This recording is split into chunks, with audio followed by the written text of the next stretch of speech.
Good evening, everyone, and welcome to Riderpiece Theater. Me, Alistair Dayhawk, and tonight, me proud to present Kamen Rider Gavv, episode 48.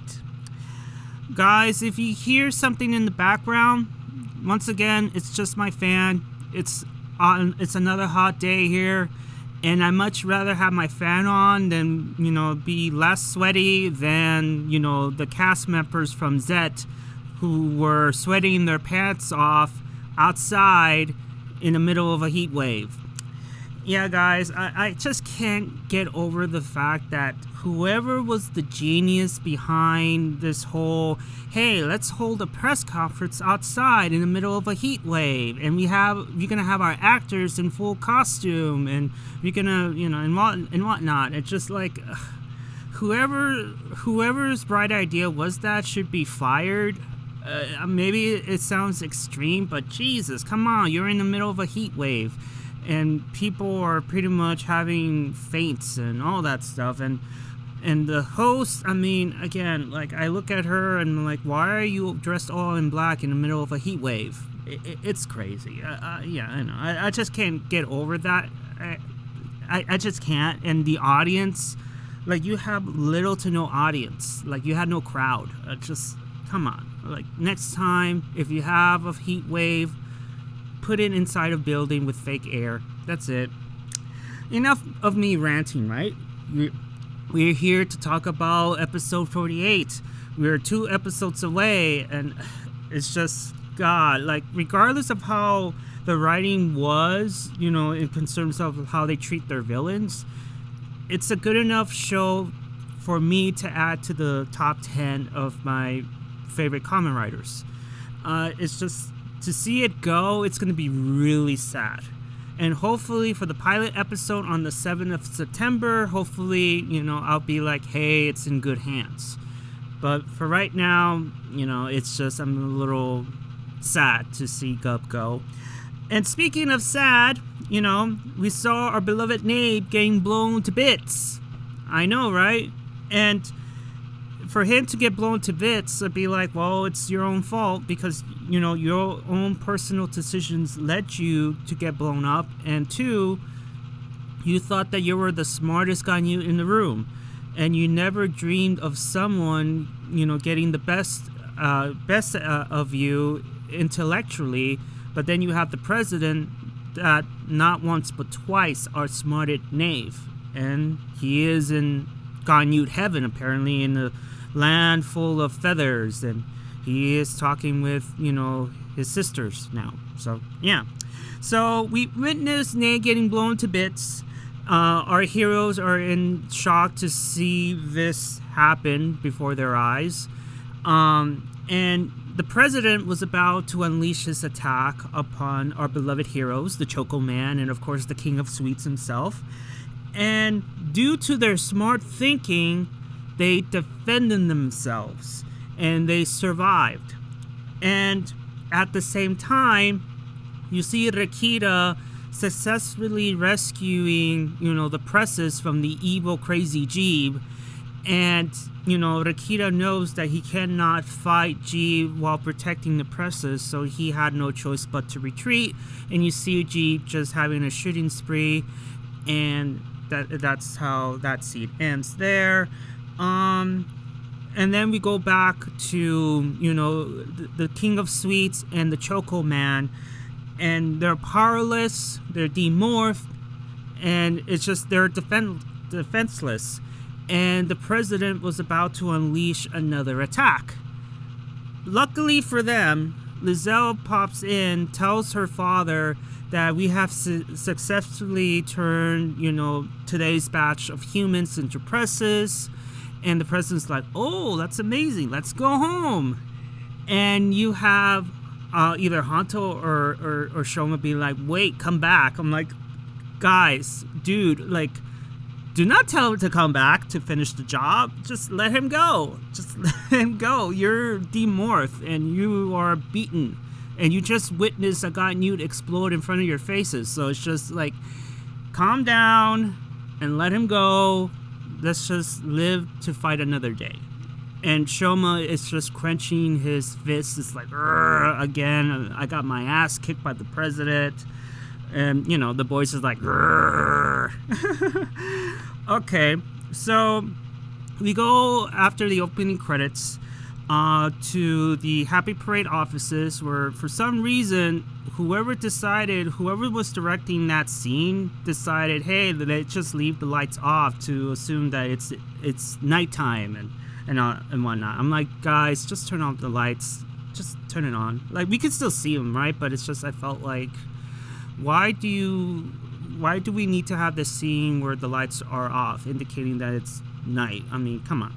I'm just saying, guys. Maybe I'm nitpicking, but But in any case, Shoma tells Rikita what happened to Nyelv, and Hanto, apologizes to Shoma for his behavior, and also be like, Nyelv, was genuine and I'm sorry for my outburst. I should have believed you. I apologize. And Shoma, of course, accepted his apology, while at the same time, like, he doesn't blame him for reacting the way that he did, because it's Nyelv. You never know with this guy. Like you get this feeling that he's gonna backstab someone in the back, but yeah, Nyelv was really genuine, and he just like, even Shoma pointed out, like, look, Nyelv, how do I know that I'm not gonna get betrayed by you? And Nyelv was like, look, I have my own things to deal with. Like, who's gonna distract Lizelle and G while you are doing the assassination attempt? I'm not gonna be there with you in order to betray you. Like, in order to be there to betray you, I have to be there with you, right? I mean, yeah, so they all came to a conclusion that Nyelv wasn't gonna sell Shoma out. He was legit truthful, and it's too bad that he had to go out the way that he did, which, to me, in my opinion, yeah, like, I was shocked that he went out in a blaze of glory, but it's pretty sad. I honestly thought that Nyelv would be the only Stomach family member standing and really be, like, wanting to redeem himself, but it is what it is. And then we get from Nyelv to Rikita wondering, like, how did Hanto, become immune to the gas, because it only affects humans. So why didn't Hanto become like a high zombie? And of course, Hanto's like, it was due to my sheer force of will. Like, he was trying to crack a joke, but you can see the tumbleweed just rolling across the office, be like, yeah, that was just a bad joke. And Shoma's like, oh, it's just the granute piece that's inside him that made him immune to the gas. And the kid's like, oh, yeah, you're right. I mean, yeah, he's nothing special. Nah, it's that piece of granute he has. And then Hanzo's like, hey, you can't ignore me. You can't diss me that way. I find it to be funny. After that, the boys are making their next move, which is trying to capture all the evil gochizos that were created by Nyelv, which we immediately go to the next scene where you see an army full of gochizos tailing, after the evil gochizos, leading them to get captured by Shoma, and you see Hanto helping along as well. And, they know that there's more than that. There's more than that. Yeah, there's a lot more. And so, Hanto goes on his way to find some more, while Shoma is like, look, it sounds like a good idea on paper trying to find all these gochizos, but they could be anywhere. And the only way to stop this is to get to the source, which is the president. You have to defeat the president. So you need to cut off its head, right? And then this is where Shoma got an idea and leaves on his way, but not to capture gochizos. It's for something else. And so we get to the office, and Rikita, uses the antidote on the press that, the Sashika press, and he hopes and prays that it works, and he releases Sashika, and she was like, "Hey, where am I? I was about to smash some watermelons," and she's all her happy, giddy self, and she's like, "Where is everybody? Like, we were about to smash some watermelons." And Nyelv got the impression that I don't think that his antidote worked. Like, he has this stunned look on his face, like he can't tell if it worked or not. And then Sashika just grabs him by the cheeks, grabs him by the face, and just puckers him, squeezes his face and be like, "What are you on about?" And you see, Sashika's like, the kid's like, and so we have this funny moment between those two to the granute world, to our favorite soap opera as the granute world turns. And we go to the White Castle. Lizelle is happy to see the fruits of her labor. You see all these boxes full of presses. She's showing it off to her papa, and the first round was a success. And she gets so excited that she tells her father that we're gonna start making the dark treats immediately. I want to go get Gavv, and we'll get started on it. And this is where the president stops stops his daughter and asks, like, "How long are you gonna keep him around?" And Lizelle is a bit confused, like, "What do you mean by that?" And remember, during their debut episode, Lizelle told her dad, "Please do not deal away with Gavv. He is mine, and if I grown to get bored of him, I will let him go. Just do not interfere with me and Gavv, okay?" Remember that. Remember in their debut. Now we get back to it in this episode where he asks Lizelle, "When are you going to get rid of him?" And Lizelle was like, "Why are you asking me this?" And he explained, "Okay, well, I have the mansion. Everything that the Stomach family owns is now mine. And the realm, the door space, is also mine. So Gavv has no longer of use to us."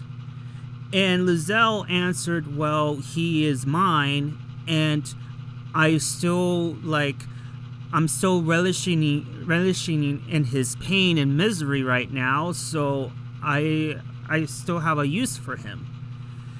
But before she leaves, she gets this flashback of what happened last week, of Gavv smiling, being happy, and thanking her for the pep talk, which causes Lizelle to really be like, "Okay, what is going on?" Like, she has this confused moment. And I get this feeling that Lizelle may not want to relish in his pain anymore, except she wants to relish in loving her and seeing him happy. So I get this feeling that the seeds are already planted in her, that she may grow out of this phase she has. She's still a spoiled brat, but after what's gonna happen to her with the dad and everything, I think she has a fork in the road where she could take the Gavv route and go all crazy and ask for revenge, or she could mourn and move on, and hopefully with Gavv. But for right now, she is really be like, "What is this feeling that I have?" Because seeing Gavv happy makes me feel kind of different, and it's scary. I don't know what it is. I am speaking of Crazy Gavv, right? We go to Crazy Gavv. He's sitting at the desk, and you see him talking to Sheeta's ghost. And this time, Sheeta's ghost is happy, and she is listening to her brother, talking. And Gavv is talking to Sheeta's ghost as if, I beat Rikita. Oh my god, I beat Rikita, the one granute that killed our beloved sister Gota. I defeated him, which means I am getting stronger. And she just goes, it's like, oh, that's amazing, that's wonderful. And G continues on. It was all thanks to Lazelle's pep talk. She believes in me, and I've been training hard. And I just, I wish you could have met her, Shida. Like, she is helping me get through all this stuff. And you see Shida, be like, oh, yes, that's wonderful, too. And then she suddenly disappears. And then G turns around, and the ghost is gone. But at the end of this scene, Jeeb is not really sad at all. He's just feeling accomplished. He is happy. And we move on from there. But before we move on to the next scene, I had to break Jeeb's bubble. Jeeb, that's great that you think you're getting stronger, but it's Rikita. He has one of the most wins in the entire season, with little loss compared to Hanto, which is he's reverse Undertaker. But my god, it's Rikita. If he wasn't too worried about the Candyman and Sashika's safety, I'm sure Rikita would have easily defeated you in maybe less than 5 minutes. I hate to break it up to you, but dude, no, he let you off easy. I'm sorry. Guys, my audience, do you agree that Rikita let him off easily? Because his goal, Rikita, was to keep Sashika and Shoma's uncle safe. That was the goal. The goal wasn't to take down Jeeb at all. However, if it were the case, I don't think Jeeb wouldn't be so happy in regards to what happened. I'm just saying, guys. I'm just being realistic here, right? But in any case, let Jeeb have his moment in the sun. But in a rematch between him and Rikita, I don't know. It's gonna be really bad. Yeah, and we're gonna have emo Jeeb crazy, but he's already gone to the crazy. He needs to go to a loony bin. But people want him to see him dead, but I'm starting to feel sorry for this guy. I really do. I want him to live and just change his life, but I don't know, man. Just seeing him like that, it's just nah, I don't want to see him dead. Other people's no, screw him. He needs to die. But I don't know. We still have 2 episodes left, but I don't know. Cheetah's ghost really needs to talk to, her brother and be like, dude, I think you need to move on. You need to stop mourning me. You always get to mourn me. Okay, fine, but you're getting too cuckoo for Cocoa Puffs. I don't want to see you like that. I gave you the ultimate gift, which is a second chance at life. But what you're doing with it, it's just you becoming a little bit too crazy. So we get off the crazy train back to the human world, and Sashika knows what happened to her thanks to Rikita telling her what happened to her off screen. And Rikita goes out of his way to apologize to her for what he did, which is turning her and the Candyman into presses. And he said, I vow not to return to that life again, but I had no choice because I'm only one granute, and even though I have super strength, I'm just, again, one granute, and I couldn't stop you, and I had to save you, and right off the bat, I thought, turning you into a press myself was the only way to save you. And you guys, we already know how Rikita feels about Sashika. He values her opinion about him and whatnot. why would he go to that extra length just to apologize for something that he had to do to save her? I mean, it's just, for me, it's just like, dude, you did what you had to do. I mean, there's nothing to apologize for. I just don't understand why you feel the need to apologize when you actually saved Sashika and the Candyman from being taken from the evil Lizelle. I mean, it's just, come on, man. Like, I understand where you're coming from, but this is just a little too much.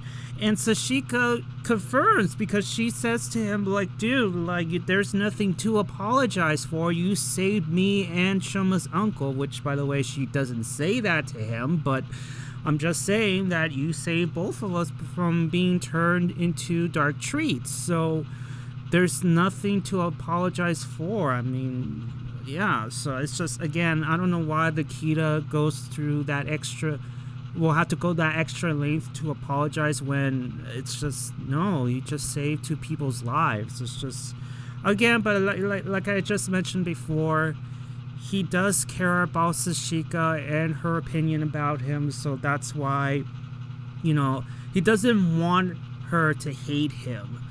And it's just, no, I mean, she likes you, and she knows that you are, what you're doing is right, and some things, you know, some things you have to, sometimes you have to do things you don't like in order to save somebody, which he just did. So yeah, so Sashika said forget about it. And before Rikita turned the Candyman back, Sashika said, look, I will find a way to, you know, make up a story about how he got here and whatnot, so don't worry about it, just do what you need to do. So he sprays the antidote, he releases him, and you see the Candyman back in human form, and he's just wondering how the hell he got here.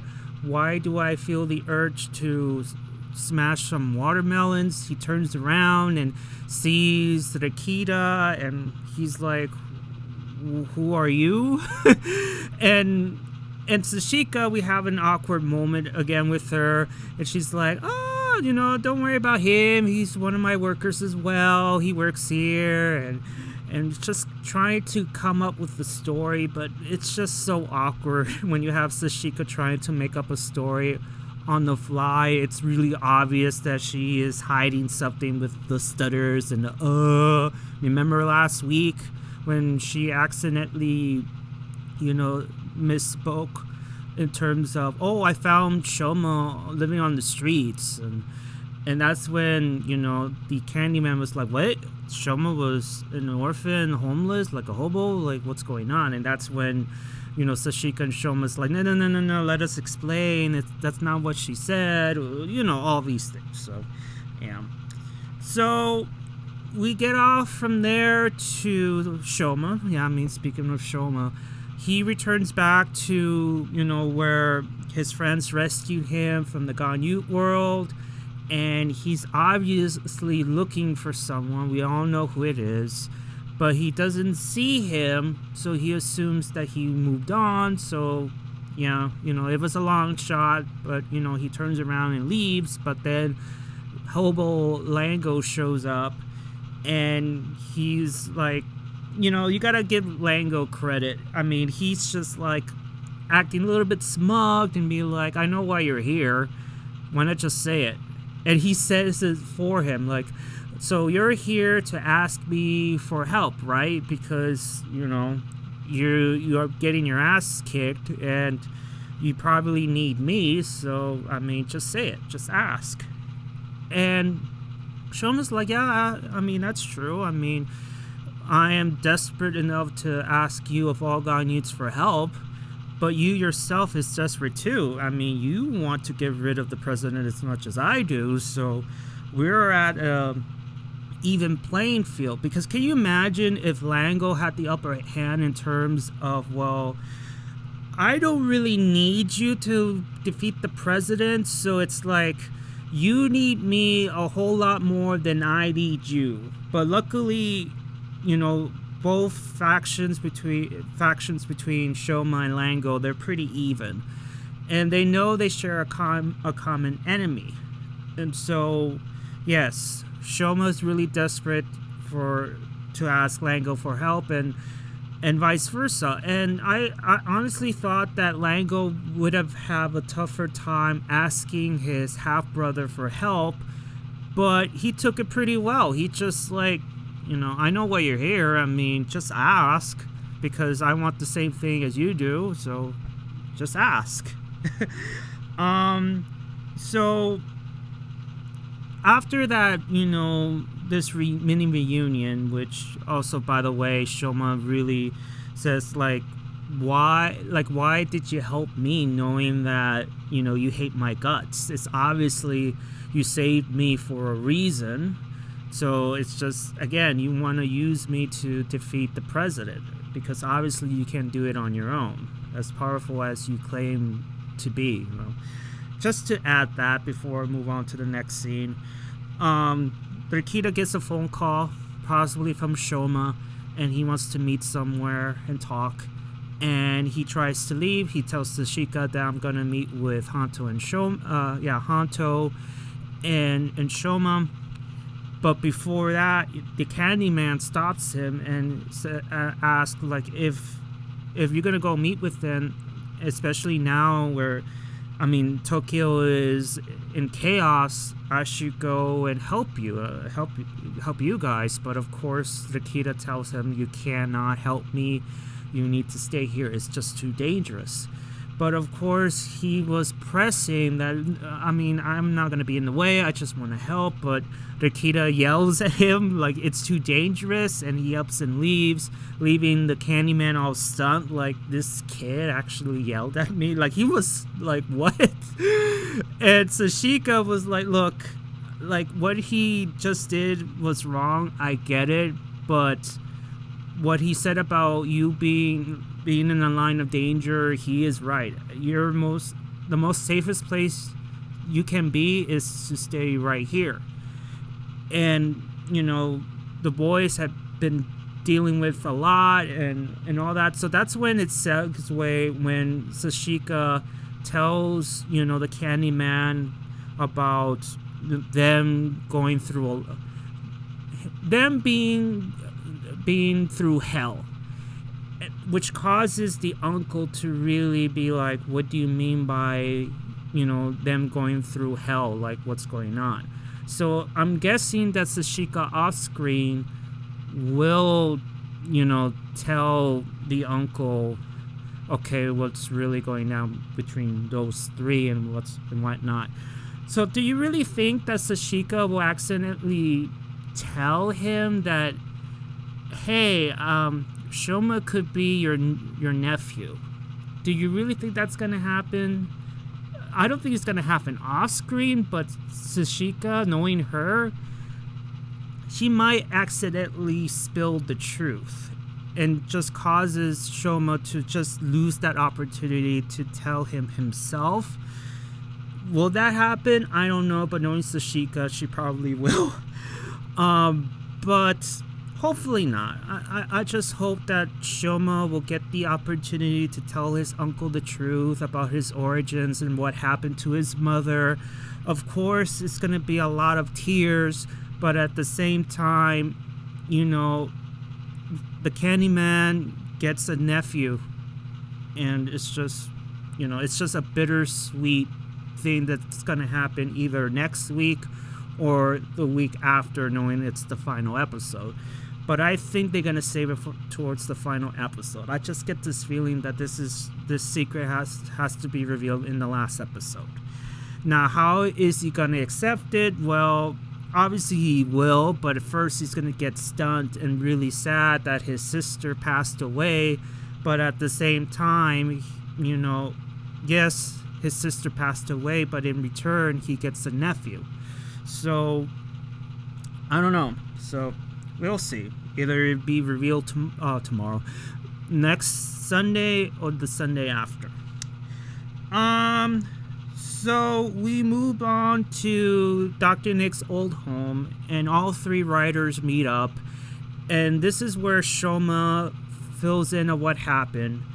And he tells Rikita and Hanto that he met with Hobo Lango, and he is considering to add him into the mix to help them defeat the president.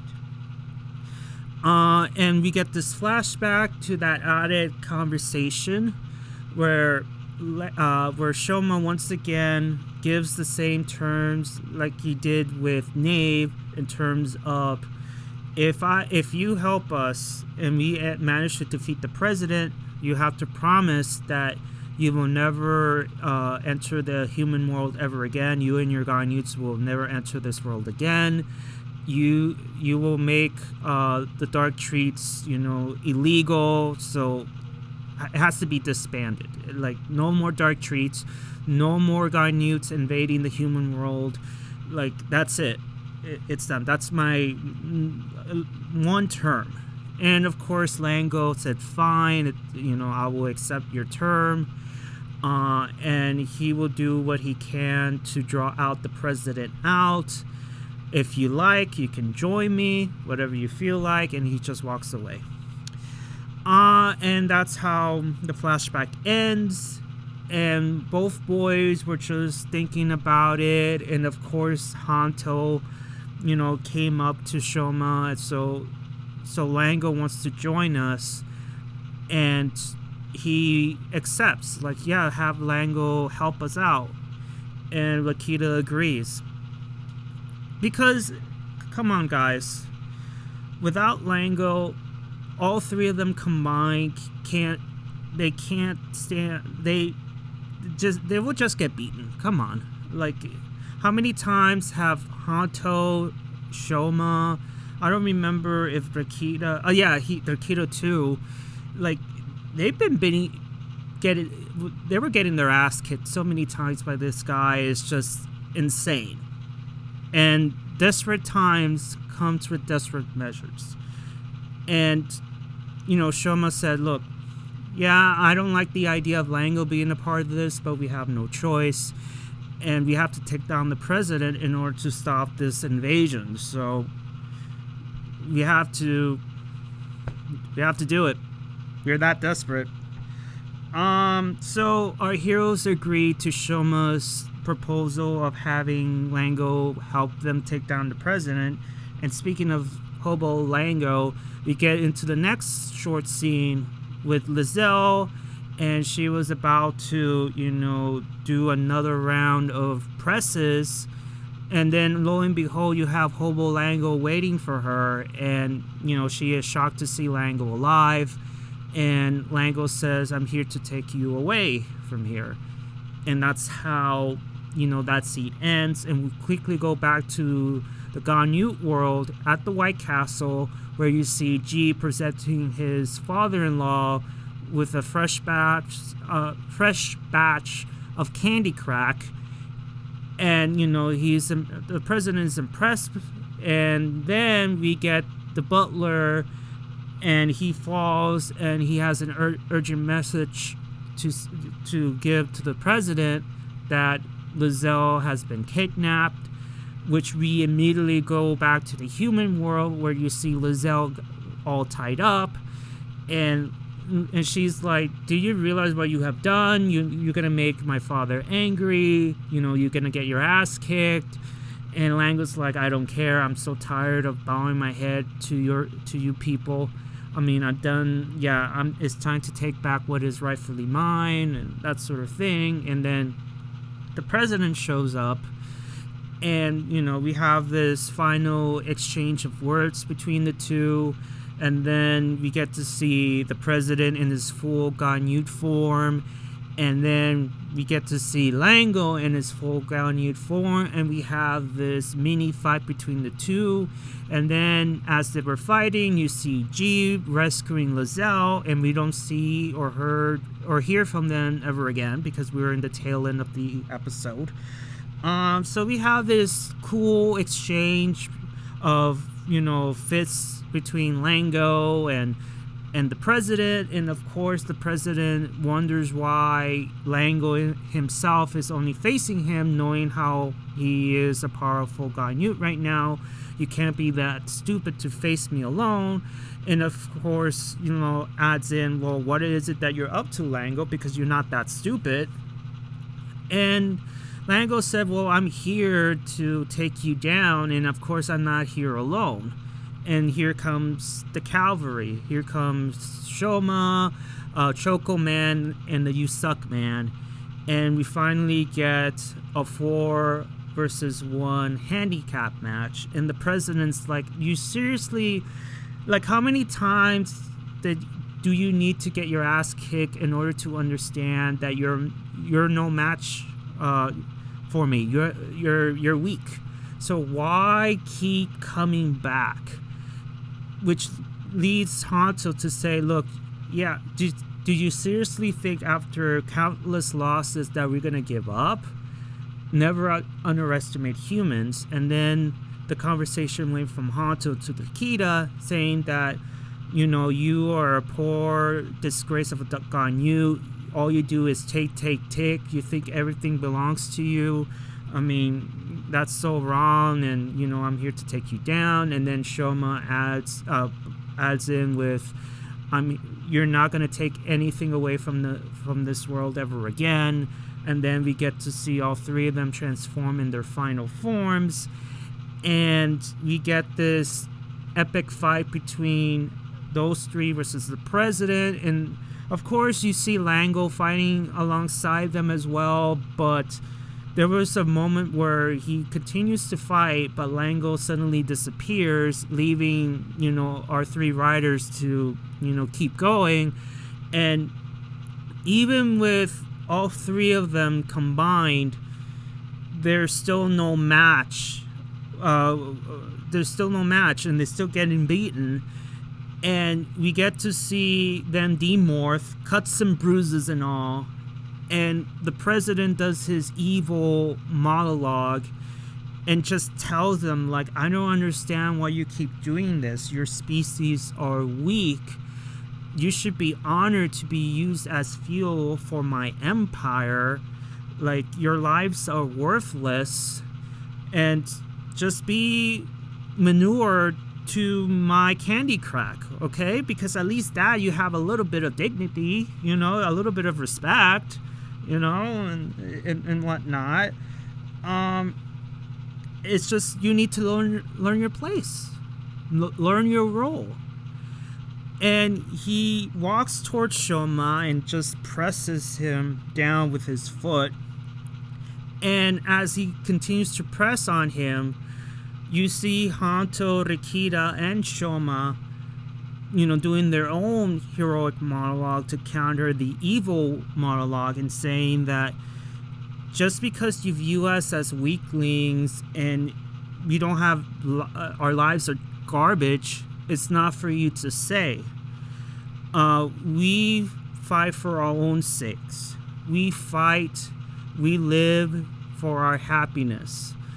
And people like you have no right to take that away or deem us unworthy to live. This is just a brief, like summary, just to sum it up. It's just, you're not allowed to say that. I don't care who you are.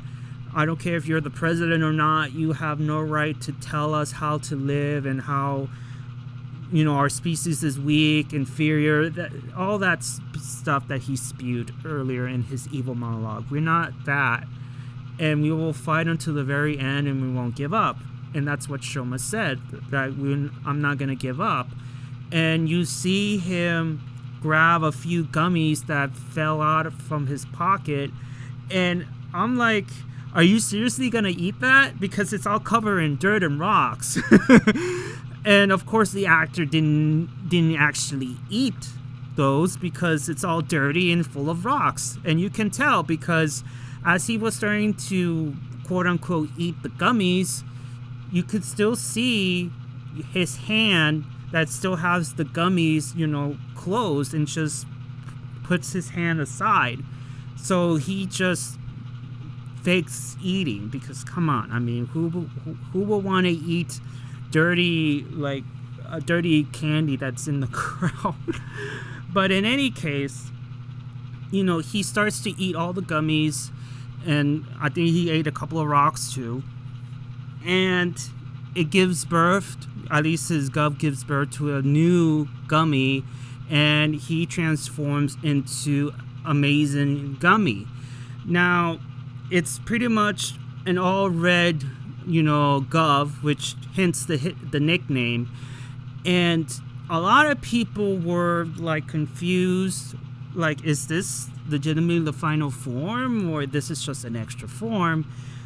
And to me, it doesn't really matter. Ultimately, at the end of the day, Master and Over will always be the final form. This form, Amazing Gummy, as great as a suit as it is, and it really takes the nickname because it's, his family members dubbed him, given the nickname the Red Gavv. I mean, it's fitting. But it's just that form is only being used to defeat the president and to counter, his powers, which it does. Because as he transforms into the Amazing Gummy, he runs towards the president, and every time he punches him, touches him, you could see fire coming out from the palm of his hands. And the heat causes, Shoma to not give in to the president's power of the needling thing, his telekinesis type of thing, and which causes the president to go into shock, like how can he counter my special ability? And you see Shoma fighting viciously. You see him touching him, and flames are coming out to burn the president. And even though he's doing a great work in countering the president and taking him down, he still is having trouble. So here comes Hanto and Rakita transferring back and gives Shoma that little boost, and then knocks the president off a peg. And the president is like, okay, even though you have a new suit, you still no match for me. And then here comes Lango, stabbing him in the back through his sword. And the president was wondering, where the hell were you? And that you were waiting for this moment, and apparently so. And then Lango signals to Shoma that, hey, I got him, now finish him off. And so that signals Shoma, Rakita, and Hanto to do their rider kick. And that's when we get this cool scene of Lango just taking his sword out and letting the riders finish the job. And then we see the president saying, impossible, I've been beaten. And you see him explode, and you see our heroes demorph, and they are celebrating in their victory, because God only knows how long has it been since they won. And they won against the most powerful enemy yet in the president, and they assume that the world is safe, it's over. But then Lango comes in and just tells Shoma that now that the president is gone, everything goes back to the way things were. I am assuming control of the company, and I'm back as the head of the Stomach family. Everything is back. But there is always a but, right? With one major difference. I will continue on with the president's plan of operation turning the human world into a farmhouse. And you see the gun that he stole from Lizelle earlier, which shocks everybody. And by the end of the episode, he said, humans, it's shipping time. And that's how the episode ends. Everything has gone exactly as it should, because we all, at least for me, I wanted Lango to be the final boss. It makes perfect sense. It started with him. Let's end it with him. And we all knew with Lango, it's a matter of time when he's gonna betray Shoma. And that was it.